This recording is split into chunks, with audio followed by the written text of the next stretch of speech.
نماز وہ اہم ترین عبادت ہے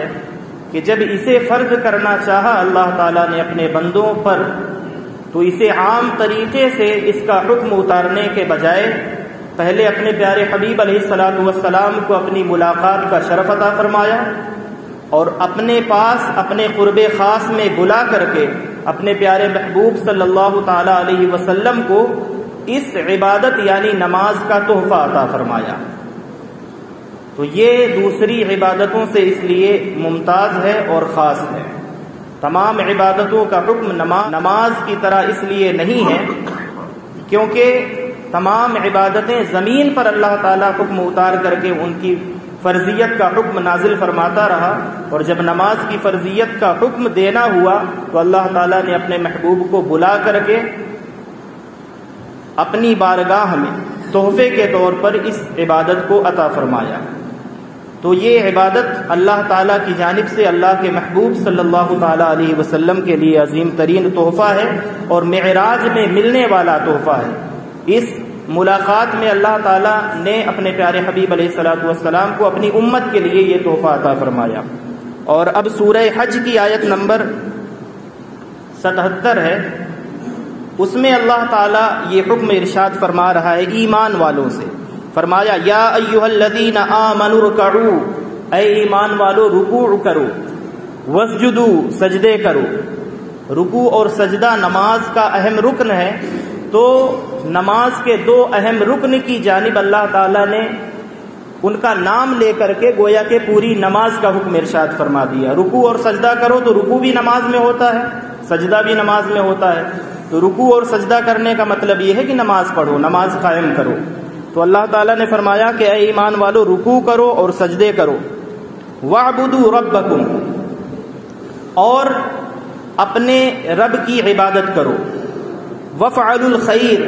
اور ہمیشہ اچھے کام کرو، بھلے کام کرو، نیک کام کرو، لَعَلَّكُمْ تُفْلِحُونَ۔ یہ تمام اعمال گنانے کے بعد رکوع کرو، سجدہ کرو، نیکی کرو، اچھے اعمال کرو، اللہ کی عبادت کرو، ان سب کو گنانے کے بعد فرمایا لعلکم تفلحون، یہ تمام نیکیاں اس امید پر کرو، اللہ تعالیٰ کی ذات سے یہ امید رکھتے ہوئے کہ اگر میں رکوع کروں گا، سجدہ کروں گا، نماز پڑھوں گا، اللہ کی عبادت کروں گا اور اللہ کی اطاعت میں زندگی گزاروں گا، اچھے اور نیک اعمال کروں گا، تو اللہ تعالیٰ مجھے فلاح اور کامیابی عطا فرمائے گا۔ اس امید پر اللہ تعالیٰ نے فرمایا یہ عبادتیں اس امید پر کرو۔ تو یہ تو ہو گئی آیت پاک۔ اب ایک سوال یہ پیدا ہوتا ہے کہ نماز میں ہم اللہ تعالیٰ نے رکوع کرنے اور سجدہ کرنے کا جو حکم فرمایا ہے تو حکم دونوں بالکل سیم ہیں، ایک طرح ہیں، وَارْكَعُوا وَاسْجُدُوا، پہلے رکوع کرنے کا حکم دیا، پھر سجدہ کرنے کا حکم دیا۔ ہم رکوع کرتے ہیں تو رکوع ایک مرتبہ کرتے ہیں ایک رکعت میں، ایک رکوع، اور ایک رکعت میں جب سجدہ کرتے ہیں تو 2 سجدے کرتے ہیں۔ تو سوال یہ پیدا ہوتا ہے کہ حکم ایک طرح کا ہے، رکوع کا حکم پہلے دیا، سجدے کا حکم بعد میں دیا، تو اسی طرح ہم رکوع پہلے کرتے ہیں، سجدہ بعد میں کرتے ہیں، لیکن اس کی کیا وجہ ہو سکتی ہے کہ رکوع ایک کیا جاتا ہے اور سجدے ایک رکعت میں 2 کیے جاتے ہیں؟ تو مفسرین نے اس کی ایک وجہ یہ بتلائی ہے کہ جب اللہ تعالیٰ نے سیدنا آدم علی نبینا وعلیہ الصلوۃ والسلام کی تخلیق فرمائی، ان کے جسد اقدس میں روح پھونکنے کے بعد اللہ تعالیٰ نے تمام آسمانی مخلوق کو، ملائکہ مقربین کو، اپنے فرشتوں کو یہ حکم فرمایا تھا کہ جب جیسے ہی میں روح پھونکوں آدم کے جسم میں تو تمہیں کیا کرنا ہے، روح جیسے ہی پھونکی جائے جسد آدم میں، جسم آدم میں، تم آدم کے سامنے تعظیمی سجدے میں گر پڑنا، سجدہ کرنا۔ تو اللہ تعالیٰ نے حکم دیا تھا، اور اللہ تعالیٰ کے حکم کے مطابق تمام کے تمام جو ملائکہ تھے، اللہ کے فرشتے تھے، اللہ کے حکم کی تعمیل میں جیسے ہی روح پھونکی گئی جسم آدم میں، تمام کے تمام فرشتے سجدے میں گر پڑے، سجدے میں چلے گئے۔ اب ابلیس اکڑ گیا، اس کے اپنے اعتراضات تھے، اس کی اپنی دلیلیں تھیں کہ میں معاذ اللہ ان سے بہتر ہوں، میں آگ سے بنایا گیا ہوں، یہ مٹی سے بنائے گئے ہیں، فلا فلا اپنی فضیلتوں کے وہ جو ہے راگ الاپنے لگ گیا۔ تو علا کل حال وہ کھڑا رہ گیا۔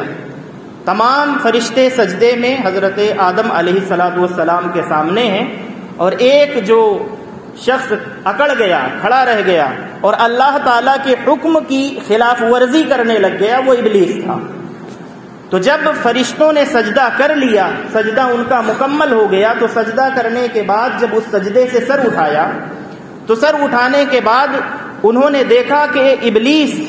جو اللہ تعالیٰ کی جب تک فرما برداری کرتا رہا، اللہ کی اطاعت کرتا رہا،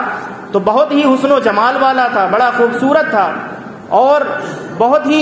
عمدہ شکل و صورت اللہ تعالیٰ نے اسے عطا فرمائی تھی۔ لیکن جیسے ہی اللہ تعالیٰ کی نافرمانی ابلیس نے کی اور حضرت سیدنا آدم علیہ السلام کے سجدے کا وہ انکاری ہو گیا، سجدہ نہیں کیا حضرت آدم علیہ السلام کو، تو فرشتوں نے جیسے ہی سجدہ کیا اللہ کے حکم کے مطابق اور پھر سجدہ مکمل ہونے کے بعد اپنے سروں کو اٹھایا اوپر، تو انہوں نے دیکھا کہ ابلیس جو بڑا خوبصورت تھا لیکن اللہ تعالیٰ کا حکم نہ ماننے کی وجہ سے اللہ کی لعنت اور پھٹکار جب اس کے اوپر پڑی، تو وہ جو ابھی تک جس کے چہرے سے نور کی شعائیں نکلتی تھیں، اس کا چہرہ اب اس پر اللہ تعالیٰ کی لعنت برسنے لگی تھی، اس کا چہرہ سیاہ ہو گیا تھا۔ تو تمام فرشتے اللہ تعالیٰ کے حکم کی تعمیل میں انہوں نے ایک سجدہ کیا، اور جب سر اٹھا کر کے ابلیس کی طرف دیکھا اور اس کے چہرے پر اللہ کی لعنتیں اترتی دیکھی اور اس کے چہرے پر اللہ کی پھٹکار برستی ہوئی دیکھی اور اس کے چہرے کو سیاہ دیکھا، تو انہوں نے اللہ تعالیٰ کی بارگاہ میں مزید نیاز مندی کا نذرانہ اور شکر مندی کا نذرانہ پیش کرتے ہوئے کہ اللہ تعالیٰ کا شکر ہے کہ ہم نے سجدہ کر لیا، اگر ہم نے بھی سجدہ نہ کیا ہوتا تو جس طرح سے اس کے اوپر اللہ تعالیٰ کی لعنت برس رہی ہے اور اس کے چہرے پر اللہ کی پھٹکار اتر رہی ہے اور اس کا چہرہ سیاہ ہو چکا ہے، اگر کہیں ہم میں سے فرشتوں میں سے کسی نے اللہ کی نافرمانی کی ہوتی اور حضرت آدم علیہ السلام کو سجدہ کرنے سے انکار کیا ہوتا تو یہی لعنت ہم پر بھی برستی۔ اللہ کا شکر ہے کہ جس نے ہمیں اس لعنت سے بچا لیا۔ تو اللہ تعالیٰ کا شکر ادا کرنے کے لیے فرشتے دوبارہ سجدے میں چلے گئے، ان کی اس یاد کو اللہ تعالیٰ نے باقی رکھا۔ ایک سجدہ تھا اللہ کے حکم کا، دوسرا سجدہ تھا اللہ تعالیٰ کے شکر کا۔ تو یہ اس سجدے نماز میں ہر رکعت میں دو اس لیے ہوتے ہیں کہ وہ جو پہلا سجدہ کروایا گیا تھا تعظیم کے طور پر حضرت آدم علیہ السلام کو،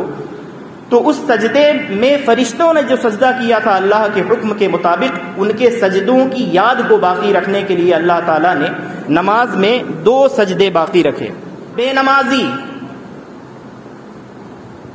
یعنی بے نمازی کے لیے ایک جملے میں کسی طرح کا کوئی بھی کنسیشن اللہ تعالیٰ کی بارگاہ میں نہیں۔ کوئی مولوی، کوئی پیر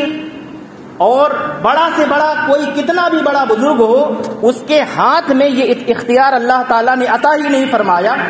کہ اس کا کوئی مرید ہو، میں امام ہوں تو میرے مقتدی اگر نماز نہ پڑھیں اور اگر میں انہیں نہ سمجھاؤں، انہیں الٹا سمجھانے لگوں کہ چلو ٹھیک ہے آپ نہیں پڑھتے کوئی بات نہیں، اللہ تعالیٰ بڑا معاف کرنے والا ہے، مہربان ہے۔ تو اس طرح کے جتنے لوگ ہیں وہ یہ جان لیں کہ وہ آپ کو گمراہ کر کے بڑی آسانی کے ساتھ، یہ دنیا میں زندگی تو آسانی کے ساتھ گزرے گی لیکن اتنی بھی آسانی کے ساتھ اور اس سے زیادہ آسانی کے ساتھ آپ کو جہنم میں دھکیل رہے ہیں۔ آپ اس اللہ کے حکم پر غور کریں کہ اللہ تعالیٰ نے آدم کو سجدے کا حکم دیا اور ابلیس نے اس ایک سجدے کا انکار کیا۔ تو جب آدم کو سجدہ کرنے کا حکم اللہ نے دیا اور ابلیس نے نہیں کیا، انکار کیا، اکڑ گیا، ڈٹ گیا، تو اللہ تعالیٰ کی اس پر لعنت ہوئی، وہ ہمیشہ کے لیے اسے مردود بنا دیا۔ تو آپ اپنے آپ پر غور کر لیں، جتنے بے نمازی ہیں وہ کسی کا بھی دامن تھامنے والے ہوں اور وہ کتنا بھی بڑا مقام اور مرتبہ رکھنے والے ہوں اور وہ مرید نہیں، وہ خود چاہے پیر ہی کیوں نہ ہو، لیکن جنہوں نے نماز کو چھوڑا ہے، آپ یہ سوچیں کہ جو ابلیس اللہ تعالیٰ کی بارگاہ کا کسی زمانے میں مقرب تھا، محبوب تھا، حسین و جمیل تھا اور اللہ تعالیٰ کی بارگاہ میں بڑا عہدہ اور مقام رکھنے والا تھا، تو اللہ تعالیٰ کے ایک حکم یعنی سجدے کا انکار کرنے کی وجہ سے، اکڑ جانے کی وجہ سے، جب اللہ تعالیٰ نے اسے مردود بنا دیا، اور وہ سجدہ اللہ کو کرنے سے انکار نہیں کیا تھا، اس نے حضرت آدم کو سجدہ کرنے سے انکار کیا تھا، تو وہ بے نمازی سوچیں کہ جو آدم نہیں خالق آدم کو سجدہ کرنے سے جو پانچوں وقت روزانہ انکار کرتے ہیں اپنے عمل سے، اور جنہیں اذان حی علی الصلاۃ اور حی علی الفلاح کی صدائیں سنائی دیتی ہیں، اس کے باوجود جو بہرے ہیں اور آبادی مسلمانوں کی ہے، اس کے باوجود یہ قبرستان ہے محلہ اور مسجد ویران ہے، تو اس کے آپ اپنا رزلٹ خود غور کر لیں کہ جب آدم کو سجدہ نہ کرے ابلیس تو وہ مردود ہوتا ہے، تو جو اللہ کو سجدہ کرنے سے جس کا سر بوجھل رہے اور جو مسجد سے دور رہے وہ کتنا بڑا مردود ہوگا، وہ کم سے کم ابلیس کا باپ ہوگا۔ اللہ تعالیٰ نے اس مبارک مہینے میں یہ تحفہ عطا فرمایا ہے، اگر یہ باتیں سمجھ میں نہیں آتی تو بہت اچھا ہے کہ ابھی سمجھ میں آ جائیں، ورنہ آنکھ بند ہونے کے بعد سب کو سمجھ میں آ جائے گا، جن جن لوگوں نے انکار کیا ابلیس کو بھی سمجھ میں آ جائے گا۔ تو اس پر اللہ تعالیٰ کی لعنت ہو رہی ہے، وہ مردود ہو گیا، مردود ہے اور ہمیشہ کے لیے مردود رہے گا۔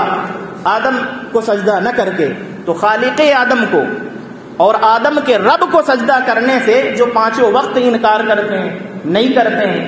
ان کی نیند زیادہ پیاری ہے، ان کا کاروبار زیادہ پیارا ہے، ان کا جو بزنس ہے وہ زیادہ پیارا ہے، تو آپ سوچیں کہ آپ کے اوپر کون سی لعنت ہوگی بے نمازیوں پر۔ اور اللہ تعالیٰ نے اسے ایک سجدے کے انکار کی وجہ سے اگر مردود کر دیا تو جو دن بھر میں سوچ لیں، سمجھ لیں، کاؤنٹ کر لیں، حساب لگا لیں کہ کتنے سجدوں کا انکار کیے بیٹھے ہیں ہر رکعت کے بدلے، تو جتنے سجدوں کا اب انکار ہو رہا ہے تو اتنی اللہ تعالیٰ کی لعنتیں بھی اتنے گی اور اللہ تعالیٰ کی جانب سے وہ بندہ اتنا بڑا مردود ہوگا جو جتنے سجدوں کا انکار کرے گا۔ اور ایک اہم ترین روایت در منصور سے میں آپ کے سامنے پیش کر رہا ہوں، جن کو خوش گمانی ہے اپنے کسی بھی عمل کی وجہ سے، نماز چھوڑنے کے بعد کوئی بھی عمل کرتے ہوں، یہاں تک کہ روزہ بھی فرض ہے، حج بھی فرض ہے، زکوٰۃ بھی فرض ہے، کسی کو اللہ تعالیٰ توفیق دے وہ 10 مرتبہ حج کر کے آ جائے اور وہ ساری زندگی رمضان کے روزے رکھتے رہے، اس کو بڑی دولت اللہ تعالیٰ نے دی ہو، وہ زکوٰۃ نکالتا رہے، لیکن اگر وہ نماز کو چھوڑ دیتا ہے، دوسرے فرائض کو وہ ادا کرتا ہے اور نماز کو چھوڑ دیتا ہے، تو اس کی بھی کوئی بچت نہیں ہونے والی۔ نماز ایک ایسی عبادت ہے کہ جو کفر اور ایمان کے درمیان، کفر اور شرک کے درمیان، مومن اور مشرک کے درمیان فرق کرنے والی عبادت ہے۔ اب یہ روایت آپ دیکھیں، فرمایا من حافظ علیہا کانت لہ نورا و برہانا و نجاتا یوم القیامہ، جو نماز کی پابندی کرے گا، نماز قائم کرے گا، نماز کی حفاظت کرے گا، تو یہ نماز اس کے لیے نور ہوگی، قبر میں بھی نور ہوگی، دنیا میں بھی نور ہوگی اور قیامت کے دن بھی نور ہوگی، وبرہانا ونجاتا، اور اس کے لیے برہان ہوگی، دلیل ہوگی، نماز اس کے ایمان کے لیے دلیل بن جائے گی قیامت کے دن، حساب کے وقت، اور ونجاتا یوم القیامہ، اور قیامت کے دن نجات دلانے والی بن جائے گی۔ اور اس کے برعکس ومن لم یحافظ علیہا، جو نماز کی حفاظت نہیں کرے گا، نماز کو قائم نہیں کرے گا، نماز کو جو سیریسلی نہیں لے گا، سنیں کہ اس کا کیا ہوگا، کہ جو نماز کی حفاظت نہیں کرے گا، اسے قائم نہیں کرے گا، لم یکن لہ نور، اس کے لیے نہ تو کوئی نور ہوگا، وبرہان، نہ کوئی برہان، نہ کوئی دلیل ہوگی اس کے پاس اللہ کے سامنے بچ جانے کی۔ سمجھتے ہیں نا کہ میں بچ جاؤں گا یا مجھے کوئی بچا لے گا،